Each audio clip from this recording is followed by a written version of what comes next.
আপনি আজকে বেচে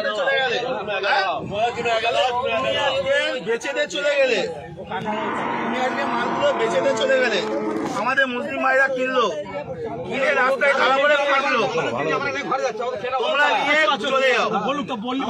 তোমরা কেন, তোমাদের তো মাথা, তোমরা কেন বিক্রি করতে আসছো? তোমাদের মালকে আমরা কিনে ফাঁসবো?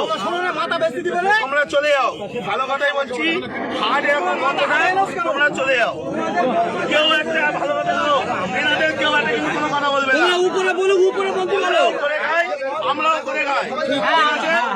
এখন কথা হচ্ছে ওনাদের মাথা, ওনারা বেচে দিচ্ছে, আমাদের মুসলিম ভাইরা কিনছে, কিনে ফেসে যাচ্ছে, ওনারা টাকা টেনে বাড়ি চলে যাচ্ছে, আর কিন্তু কোনো সমস্যা নেই।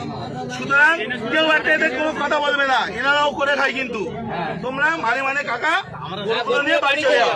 সরকার যতক্ষণ না নির্দেশ দিচ্ছে কি হবে, কেউ কোনো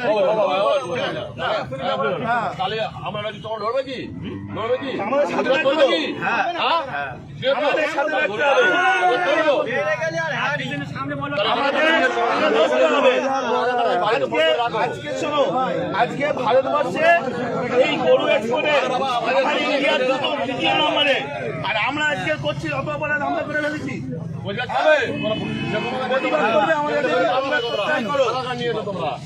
আমাদের সাথে প্রতিবাদ করলে থাকো, না হলে দেখো না। জানি না আজকে এই মাংস, গরু মাংস বাইরের দেশে এক্সপোর্ট হচ্ছে, আমাদের ইন্ডিয়া দ্বিতীয় নম্বরে। আর আজকে আমরা অপরাধ করে ফেলেছি, এর জবাব কেউ দিতে পারবে? সুতরাং টাকা নাম বলো,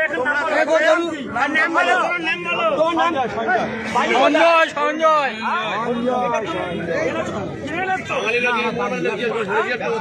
14 বছর বয়স হয়েছে, এটা 14 বছর বয়স হয়েছে, সেরকম চলতে চলে তুমি এই কাজটা করলে কেন? তোমার কাজকে তো ঘোষণা হচ্ছে আমরা